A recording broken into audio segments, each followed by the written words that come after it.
आइए, सुनिए, देखिए, समझिए सनातन सत्य। जैसी दृष्टि वैसी सृष्टि, दृष्टि विज्ञान। कुदरत, कुदरती रचना एवं कुदरत के कानून से शाश्वत सुख की प्राप्ति। जोधपुर के परम पूज्य महात्मा उपासक प्रोफेसर डॉक्टर सोहन राज तातेड़ के निर्देशन में सनातन सत्य। जैसी दृष्टि वैसी सृष्टि, दृष्टि विज्ञान।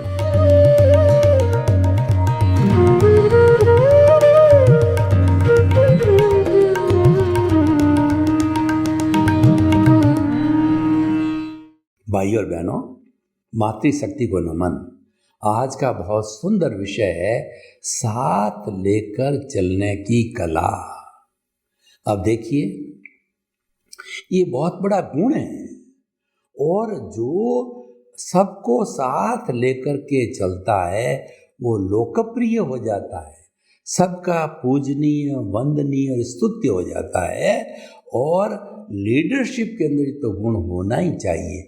उदाहरण के तौर पर देखिए कि हमारा बड़ा संयुक्त परिवार है जिसमें 20-30 लोग हम एक साथ रहते हैं, तो जो हमारा दादा है या एल्डेस्ट पर्सन है वो सबको एडजस्ट करता हुआ साथ लेकर के चलता है, तो ये उसका बहुत बड़ा गुण है। और वह साथ लेके चलने से कोई भी उससे डिससेटिस्फाइड नहीं रहेगा। अब जबकि उसको सब लाइक करेंगे कि ये जो है वो निष्पक्षपाती व्यक्ति है, किसी का पक्षपात नहीं करने वाला है और गलती होने पर अंगुली निर्देश भी करता है, यानी अनुशासन भी बनाए रखना चाहता है साथ साथ में, और प्रेम भी बनाए रखता है। आपने देखा होगा कि जो नारियल होता है वह ऊपर से बहुत कठोर होता है लेकिन भीतर से इतना मुलायम होता है कि हम उसकी गिरी खाते हैं तो आनंद आ जाता है। तो व्यक्ति को नारियल की तरह होना चाहिए, प्रशासन के अंदर आँख दिखानी चाहिए और वो आँख से जो है उसके अधीनस्थ लोग हैं या परिवार के सदस्य है, उसका सिर्फ मकसद इतना ही है, अनुशासन बनाए रखना। आँख दिखाने का अर्थ ये नहीं है कि भीतर आप गुस्सा पैदा करो या बाहर जो है वो गुस्सा करो, आपकी भौहें तान दो और आप अनर्गल बोलो, वो विषय नहीं है। वो तो एक प्रशासनिक है, एक काल्पनिक जो है गुस्सा हमको बताना पड़ता है ताकि कि लोग समझ जाए कि आज बॉस जो है, आज हमारे सुप्रीम हैं, वो हमारे कार्य से खुश नहीं है, वो गुस्से हो गए, यह कार्य मुझे नहीं करना चाहिए। उसमें डर पैदा होना चाहिए, क्योंकि भय बिना प्रीत नहीं होती है। जब तक आप डंडा बजाओगे नहीं तब तक प्रीत नहीं होती है। डंडा जो गंगाराम को बजाते रहना चाहिए, मारना नहीं है। छोटा बच्चा होता है तो उसको क्या है कि अपन ये डराते तो रहें, देखो तुम्हारे मार पड़ जाएगी, तुम्हारे ये हो जाएगा, लेकिन मारना नहीं है। क्योंकि जो हम कर बैठेंगे तो उसके बाद वो निठल्ला हो जाएगा, वह जो है बच्चा जो है वो क्या विद्रोही हो जाएगा। क्योंकि हम उसको सुधारना है। जो कहना चाहिए कुम्हार होता है वो जब घड़ा बनाता है तो उस चिकनी मिट्टी के नीचे हाथ रखता है और ऊपर से ठप ठप करता है, तब जाकर के पोला घड़ा बनता है। तो किसी व्यक्ति को संवारना होता है, उसको बिल्टअप करना होता है, उसको अच्छा इंसान बनाना होता है, तो उसके भीतर हाथ रख कर के फिर चोट मारनी चाहिए। आपने अगर नीचे हाथ नहीं रखा, यानी आपके मन में कुछ नहीं है, आपने मात्र उसको सुधारने के लिए कहा है, और बाद में जब वो ठंडा हो गया तो भाई देखो ऐसी स्थिति क्यों पैदा करते हो कि मुझे तुम्हें कहना पड़े, उलाना देना पड़े, तो वो समझ जाएगा कि ये मेरे हितैषी है, मुझे सुधारना चाहते हैं, मेरी कमज़ोरी है, मेरी गलती है, वो ठीक करना चाहते हैं। तो ये साथ लेकर चलने की कला है। क्रिकेट का जो कैप्टेन है, जो लीडर होते हैं, उसके अंदर ये क्वालिटी होनी चाहिए, चाहे देश का प्रधानमंत्री हो, राष्ट्रपति हो, और जो है राज्य का मुख्यमंत्री हो, सरपंच हो, चाहे कोई भी व्यक्ति घर की जो हेड गृहिणी हो, वो सबको साथ लेकर चलने की कला आनी चाहिए। और आज का जो युग है वो प्राइवेटाइजेशन, लिबरलाइजेशन और जो है वो जो आज का है प्राइवेटाइजेशन, लिबरलाइजेशन का युग है। तो ऐसे के अंदर तो साथ लेकर चलने की कला आनी बहुत ज़रूरी है, क्योंकि आजकल सभी लोग पढ़े लिखे होते हैं, चिंतनशील होते हैं, दुनिया की रफ्तार को जानते हैं। तो आजकल जो है वो मात्र धौंस पट्टी से काम नहीं चलने वाला है। आज के टाइम में तो व्यक्ति को कन्विंस करने से काम पड़ेगा, अगर हृदय परिवर्तन करने से काम बनेगा। तो वो कला कब आती है हृदय परिवर्तन की, अंगुली निर्देश की, जबकि सबको साथ लेकर चलने की कला आनी चाहिए। एक टीम का कप्तान है, मान लीजिए क्रिकेट का 11 लोग हैं, तो वह अंगुली निर्देश भी करता है, थोड़ा खेलने वाले को सजेशन भी देता है, और सब कुछ कहने के बाद भी अगर टीम जीत जाती है तो वो विजय का शहरा जो है वो सबको बांध देता कि मेरी विजय नहीं है, ये आप सबकी विजय, आप अच्छे खेले, इस कारण हमारी टीम जीत में आई। तो चाहे घर हो, हमारा परिवार हो, चाहे जो हमारा वर्किंग फील्ड हो, हम क्रेडिट जो है हमारे साथ वाले साथी लोगों को देते हैं तो एक अच्छा एनवायरनमेंट होता है। क्योंकि हर व्यक्ति सम्मान का भूखा होता है, उस व्यक्ति को अगर सम्मान मिल जाता है उसको और कोई नहीं चाहिए। और वास्तव में कोई किसी को क्या दे सकता है, ऐसा तो है नहीं कि हर व्यक्ति हर एक को जो है वो पैसा दे दे, धन दे दे, तो पॉसिबल है नहीं। वो तो जितना बकाया होगा उतना ही दे सकते हैं, लेकिन रेस्पेक्ट तो दिया ही जा सकता है। तो ये रेस्पेक्ट एक गुण है, और रेस्पेक्ट का गुण कब आता है कि हम साथ लेकर चलने की कला जानते हैं। अब मैं आपको कुछ सूत्र बताना चाहता हूँ, तो उससे मालूम पड़ जाएगा कि साथ लेने की कला के अंदर कौन से सूत्र काम होना चाहिए। तो पहला सूत्र ही मैं बताना चाहता हूँ कि जो साथ लेकर चलने की कला जानता है या लीडर बनता है, चाहे सोसाइटी का अध्यक्ष बने, मंत्री बने, तो ऐसा व्यक्ति जो है उसमें सहनशीलता होनी चाहिए। देसी भाषा में कहते हैं तो उसका पेट मोटा होना चाहिए। पेट मोटा होने का मतलब ओबेस नहीं, वो जो है वो ओबेस नहीं होना है, उसको मोटापे वाला नहीं है, मतलब वो सबकी बातों को सहन करे। किसी ने नरम कहा, किसी ने गरम कहा, किसी ने कुछ उलाहना दे दिया, किसी ने कुछ गाली दे दी, तो वह भड़कना नहीं चाहिए, उसमें सहन करने की शक्ति होनी चाहिए। और जब वो सहन कर लेता तो शॉक एब्जॉर्बर बन जाता है। और आप जानते हो कि शॉक एब्जॉर्बर किसी भी गाड़ी में, 2 व्हीलर 4 व्हीलर या किसी में होता है, तो शॉक एब्जॉर्बर लगा हुआ होता है, तो वो शॉक्स जो है इंजन तक या न तो नीचे जाते हैं न ऊपर जाते हैं, वही जो एब्जॉर्बर होता है उसके अंदर ही विलीन हो जाता है, यानी वो बैलेंसिंग पावर हो जाता है। किसी व्यक्ति को वो कोई सिस्टम को टूटने नहीं देता है। तो हम आपको कहना चाहते हैं कि सहनशीलता होनी चाहिए, कष्ट सहिष्णुता होनी चाहिए कि थोड़ा बहुत कोई भी कष्ट आवे तो वो सहन कर लिया। और जिसमें सहनशीलता नहीं होती, हैंडल विथ केयर होता है, वो कांच की तरह होता है कि पड़ा और टूट गया, और प्लास्टिक की तरह बना होना चाहिए कि चाहे पड़ गया तो भी टूटता नहीं, यानी फ्लेक्सिबल होना चाहिए। जो व्यक्ति फ्लेक्सिबल होता है वह व्यक्ति जो है सबको साथ लेकर के चल सकता है, और उसके साथ साथ के अंदर वह जो है सहनशीलता की भावना से अपना बड़प्पन, महानता वो बता सकता है। तो ये सहनशीलता एक बहुत बड़ा गुण होता है जो व्यक्ति अनायास उसके साथ जुड़ जाते हैं। दूसरा जो गुण है वो त्याग की भावना, कि देखिए कोई व्यक्ति ऊंचे पद पर चला गया, अध्यक्ष बन गया, मंत्री बन गया, या जो कहना चाहिए कि वह अच्छा लीडर बन गया, एमएलए बन गया, एमपी बन गया, और वह त्याग की भावना नहीं रखता है और अपने पद का दुरुपयोग करके अपनी जेबें भरना चालू करता है, अपना घर भरना चालू करता है, अपनी तिजोरी भरना चालू हो जाता है, तो ऐसा व्यक्ति जो है वो सबको साथ लेकर के नहीं चल सकता। लोग उसके विरुद्ध हो जाएंगे, विद्रोह हो जाएगा कि ये बेईमान व्यक्ति है, उसको कोई लाइक नहीं करेगा, लोग उससे जुड़ेंगे नहीं हैं। तो इसीलिए जो है व्यक्ति के अंदर त्याग की भावना होनी ज़रूरी है। हम जिस परिवार में रहते हैं उसमें त्याग की भावना नहीं, हम जिस देश में रहते हैं और हाई पोस्ट पे है तो हमारे में सेक्रीफाइस की भावना नहीं होती है, तो हम लंबे समय तक चल नहीं पाते, टिक नहीं पाते, हमारा सर्वाइवल नहीं होता। ठीक है ना। तो आज का जो युग है कि जो है सर्वाइवल किसका होगा, जो फिटेस्ट होगा। फिटेस्ट आदमी कब होता है, जो शॉक एब्जॉर्वर वाला ही फिटेस्ट होता है, जिसमें सहनशीलता और त्याग की वृत्ति होती है।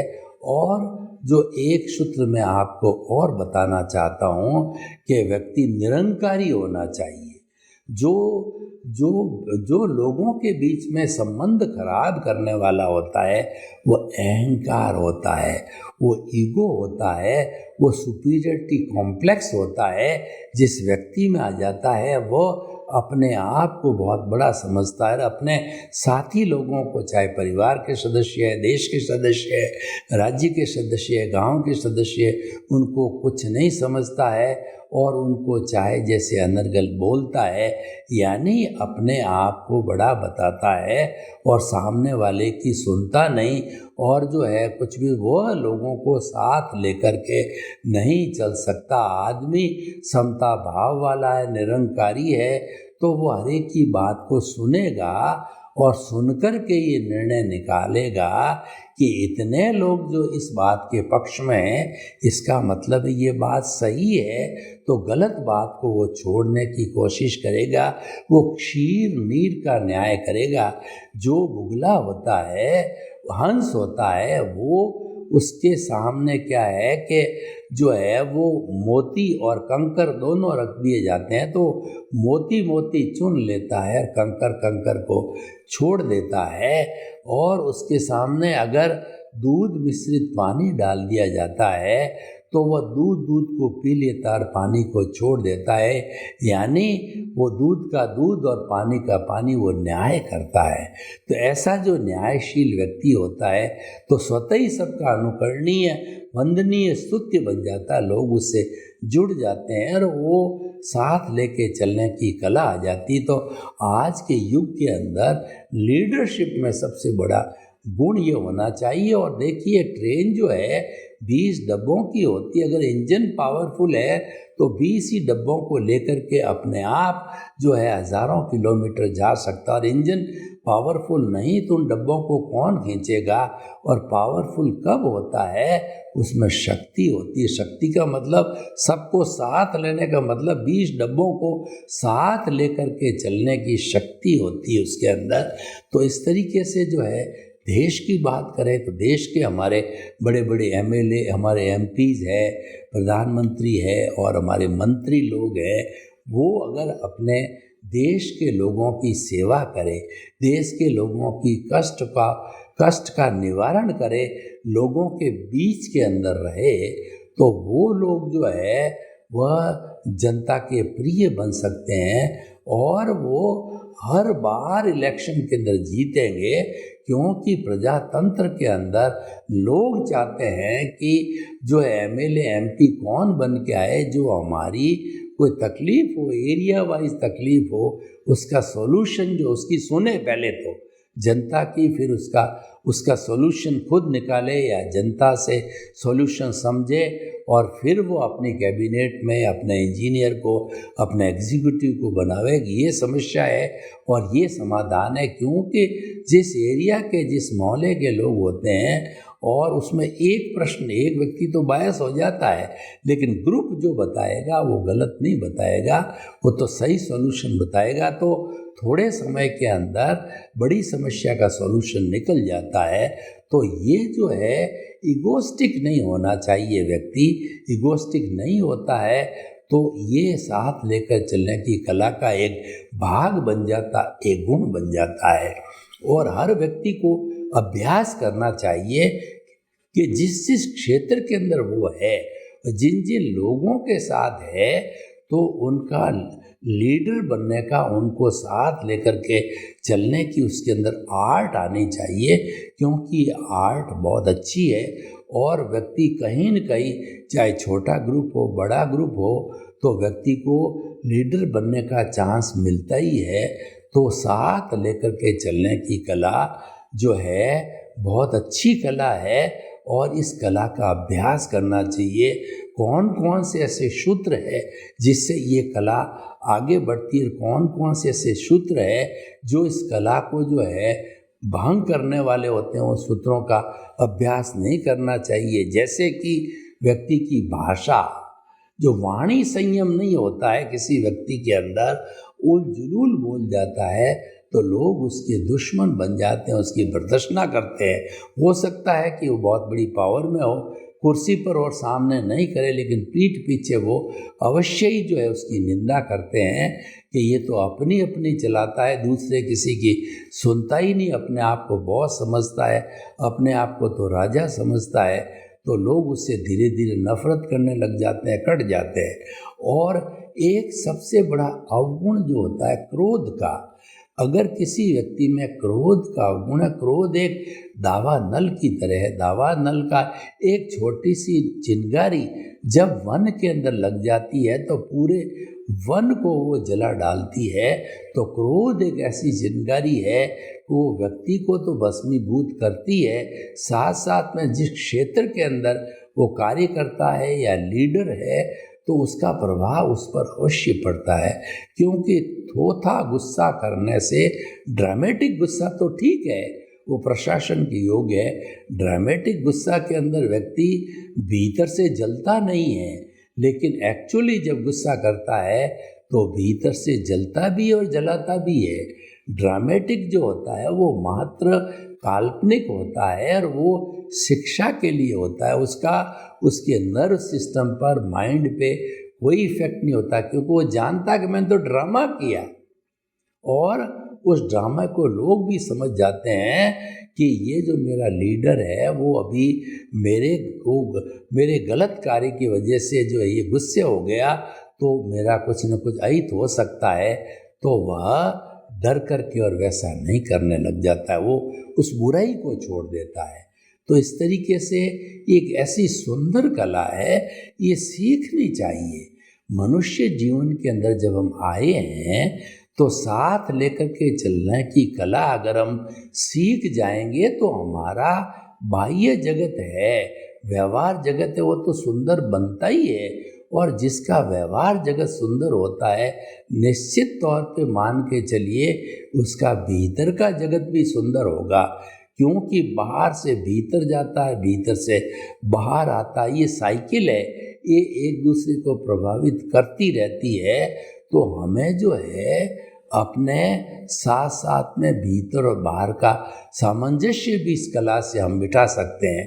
कैसे बिठा सकते हैं? मान लीजिए सबको साथ लेकर चलने की कला आपको आती है तो सभी आपसे प्रसन्न हैं।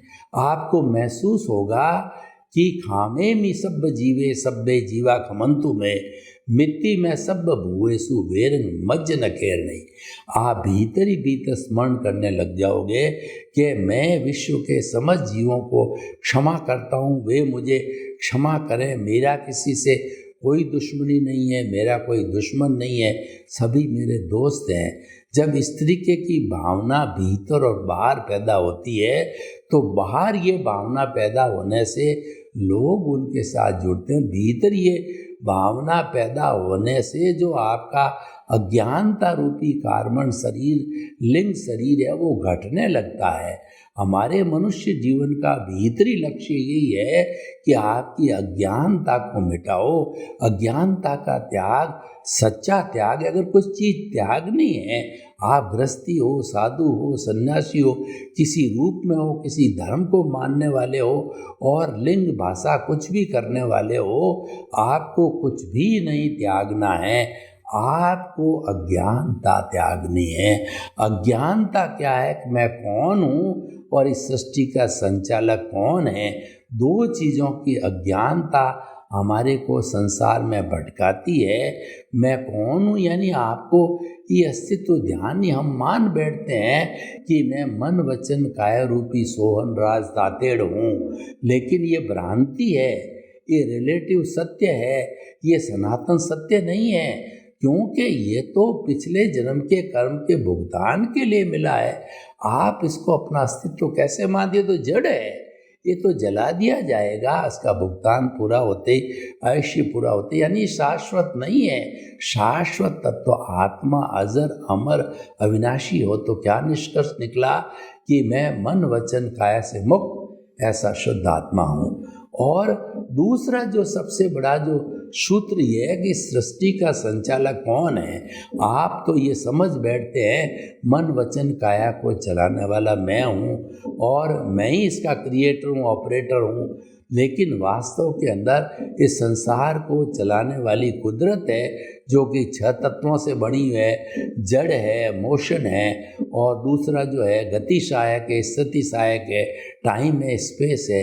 इन 6 और हमारी जो है चेतन भी है। इन 6 तत्वों से बनने वाली जो ये कुदरत है वही सबका संचालन करने वाली होती है।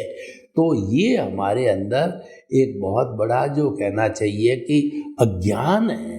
इन दोनों अज्ञानों को जब हम छोड़ते हैं तब हमारी जो है शाश्वत सुख की नींव लगती है, शाश्वत सुख की प्राप्ति होती है।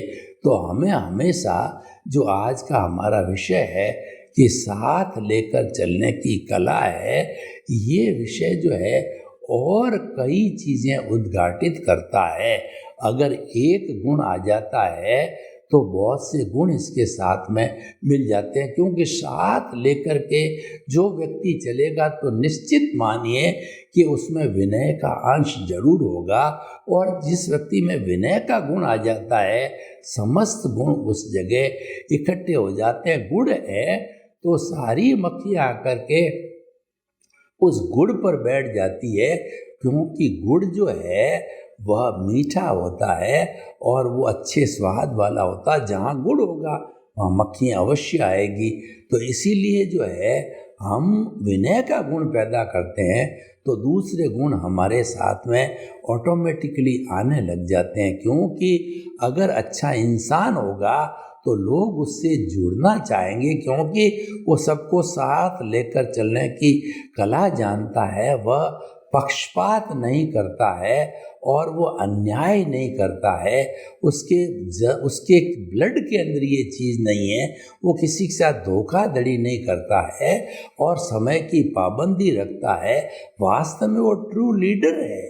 ऐसा लीडर अगर देश को मिले, राज्य को मिले, परिवार को मिले या किसी भी हमारे ऑर्गेनाइजेशन को मिले तो निश्चित तौर पे वो सभी तरक्की करते हैं, क्योंकि वह गुणवान व्यक्ति है। तो एक गुण के साथ में एक साधे सब सधे और सब साधे सब जात, ये अगर एक क्वालिटी हम पैदा करते हैं तो बहुत सी क्वालिटीज हमारे साथ में जुड़ जाती है। और अगर हम एक डिसक्वालिटी को अगर मान लो हम पैदा करते हैं तो बहुत से अवगुण भी इकट्ठे हो जाते हैं। तो हमें गुणों का पुलिंदा बनाना है, अवगुणों का नहीं बनाना है, क्योंकि अवगुण हमारा नाश करने वाले होते हैं और गुण होता है हमारा विकास करने वाले होते हैं। जो गुणी व्यक्ति होते हैं वही विकास कर पाते हैं। वो अवगुणी व्यक्ति होते हैं वो धाराशायी हो जाते हैं, वो अपने जीवन को अच्छी दिशा में नहीं ले जा सकते हैं। तो अतः हम आपको निष्कर्ष के तौर पर ये कहना चाहते हैं कि जो आज का जो विषय है कि सबको साथ लेकर चलने की कला है, वो आपको सीखनी चाहिए। ये एक आर्ट है और इस आर्ट को सीखा जाना चाहिए, और ये आर्ट जब सीख लिया जाता है तो निश्चित तौर से उसके अच्छे रिजल्ट आते हैं। तो हमने ये आज का एपिसोड इसलिए लिया कि हम इस गुण के प्रोस एंड कॉन्स, इसकी मेरिट डिसमेरिट और इसके प्रयोग जो है आपको करके हमने बताए कि क्या क्या सूत्र होने चाहिए जिससे हम इस कला को डेवलप कर सकें। उन सब सूत्रों की बात की है। तो हमें जो है इस कला को आगे बढ़ाते रहना चाहिए, और जब ये कला कई लोगों के अंदर जाएगी तो एक अच्छा परिवार बनेगा, अच्छा समाज बनेगा, और उसके बाद में पीढ़ी दर पीढ़ी है ये साइकिल है, ये क्रम चलता रहेगा। कल आज जो व्यक्ति प्रौढ़ है कल वो वृद्ध हो जाएगा, और जो युवा है वो प्रौढ़ होगा। तो ये साइकिल चलती रहनी चाहिए। यानी अच्छे गुण हैं, अच्छे संस्कार है, वो हमारी नेक्स्ट जनरेशन को देने चाहिए। और वो कौन दे सकता है? जो व्यक्ति स्वयं गुणी है, वो विनयशील है, और वह सबको साथ लेकर चलने की कला जानता है, वही समझा सकता है। किसी के पास कला नहीं है तो क्या सिखाएगा? तो ये जीवन की बहुत बड़ी कला है, तो इसको हमें सीखना चाहिए और हमें उत्तरोत्तर इसकी और प्रगति करते रहना चाहिए। तो हम आपको ये बताना चाहते हैं कि सबको साथ लेकर चलने की कला जो है वह जो है बहुत बड़ा जो है हमारे जीवन निर्माण के अंदर व्यक्तित्व में विकास करती है। सर्वे भवन्तु सुखिनः, सर्वे सन्तु निरामया। लोक के सब जीवों को सुख मिले, शांति मिले, आनंद मिले, प्रेम मिले, सौहार्द मिले। आपके प्रति मंगल भाव।